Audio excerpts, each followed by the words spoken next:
กิจการวุฒิสภาวิปวุฒิสภาแถลงข่าวเรื่องการตั้งคณะกรรมาธิการกมท.สามัญเพื่อทำหน้าที่ตรวจสอบประวัติความประพฤติและพฤติกรรมทางจริยธรรมของบุคคลผู้ได้รับการเสนอชื่อให้ดำรงตำแหน่งกรรมการป้องกันและปราบปรามการทุจริตแห่งชาติปปช.โดยกล่าวว่าจากกรณีที่ประชุมวุฒิสภาในวันนี้ที่มีการถกเถียงกันถึงคุณสมบัติของสว.ชุดปัจจุบันว่ามีอำนาจหน้าที่ทำได้หรือไม่และการถกเถียงเรื่องการล็อกสเปคของกมท.เพื่อทำหน้าที่ตรวจสอบประวัติยืนยันว่าคุณสมบัติของสว.ชุดนี้ได้รับการรับรองจากคณะกรรมการการเลือกตั้งกกต.มีอำนาจตามรัฐธรรมนูญและหากไม่ทำหน้าที่ก็จะผิดกฎหมายมาตรา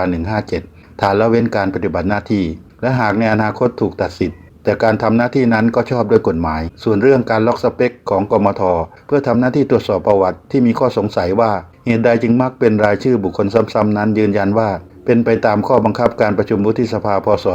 2562ซึ่งมีการชี้แจงแนวทางไปก่อนหน้านี้แล้วโดยขั้นตอนแรกในการประชุมวิปวุฒิสภาประธานคณะกรรมาธิการสามัญประจำวุฒิสภาทั้ง21คณะในฐานะวิปวุฒิสภาเป็นผู้มีอำนาจในการเสนอรายชื่อผู้แทนจากคณะกรรมาธิการสามัญประจำวุฒิสภาเพื่อตั้งเป็นคณะกรรมาธิการสามัญเพื่อทำหน้าที่ตรวจสอบประวัติความประพฤติและพฤติกรรมทางจริยธรรมของบุคคลผู้ได้รับการเสนอชื่อให้ดำรงตำแหน่งตามรัฐธรรมนูญขั้นตอนที่2วิปวุฒิสภาเลือกจากรายชื่อที่ถูกเสนอมาเป็นการรับแบ่ง